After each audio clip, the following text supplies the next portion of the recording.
This world is all about branding and marketing. The #1 branders in the universe is the United States. They made United States seem like it's the best place in the world to be. It's the land of the free, home of the brave. I go there to find and chase my dreams. We have to be able to tell our own stories.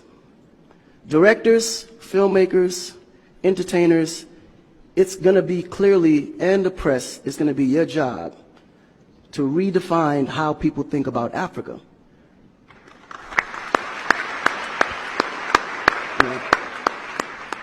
Because you're here, you see what's going on. You clearly can see in a vivid picture the good, the bad, and the ugly.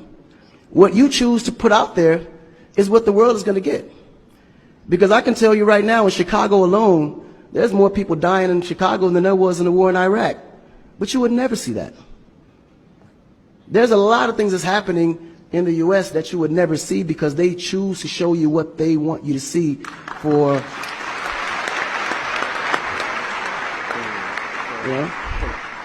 It's about country integrity. You have a certain reputation you have to keep. No one puts their family business out into the street.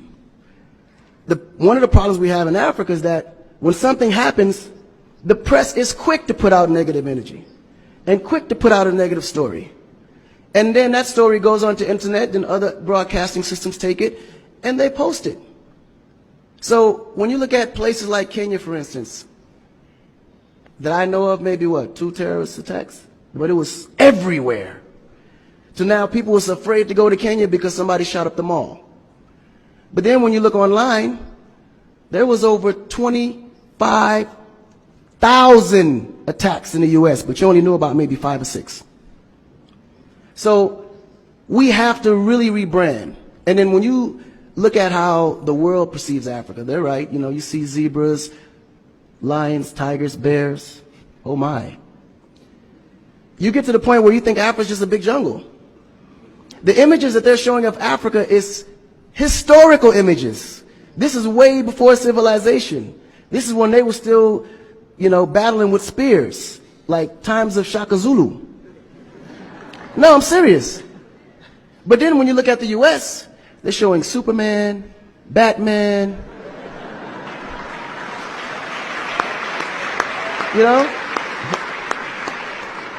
Where is our Superman? Where is our, Shaka Zulu should be a superhero today. Really. So we have to tell our own stories. I mean, even Jesus is white.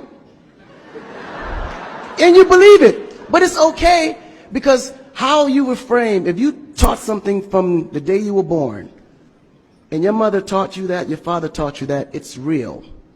You never look at your mom and your dad as liars. But their mother and father taught them the same thing, because that's the kind of history that's put out for them to believe. Our history books in the U.S. is all white American history, culture that's been borrowed from other nations. But Africa have to teach the same history of our ancestors, the great things that they have accomplished.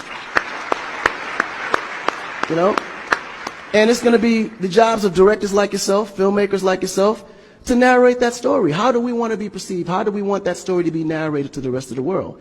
This younger generation, we kind of figured it out.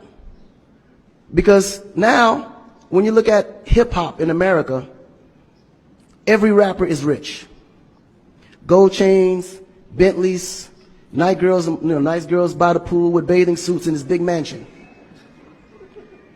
And then, when the video's over, they get on their phone and call an Uber. They don't even come in the Bentley that you just saw in the TV. But you go to Nigeria, we got Wizkid, Davido, P-Square, all these guys driving a Bentley, Mercedes. They actually own those cars. That's the difference.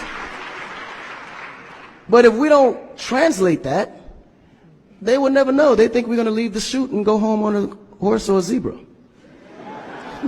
Because that's what they know.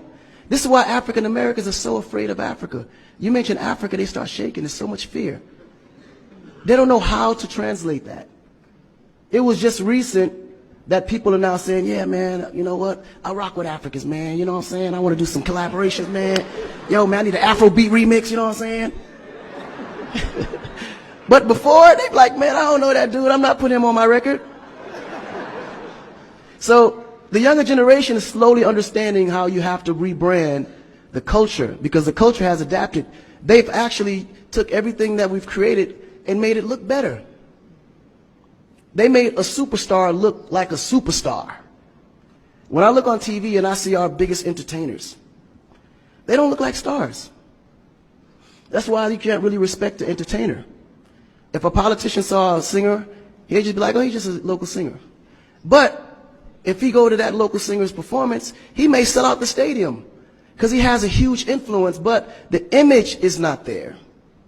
So we have to take the image as a huge accountability for ourselves and realize that Africa really does have a reputation.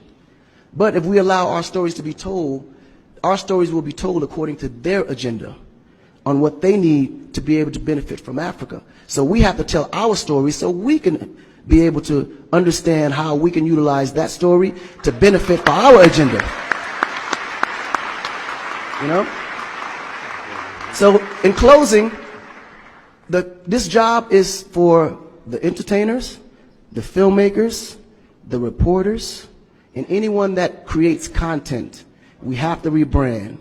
And we have to rebrand it in the way that we see it and tell the story to where they can understand it, feel comfortable, and want to come here and invest.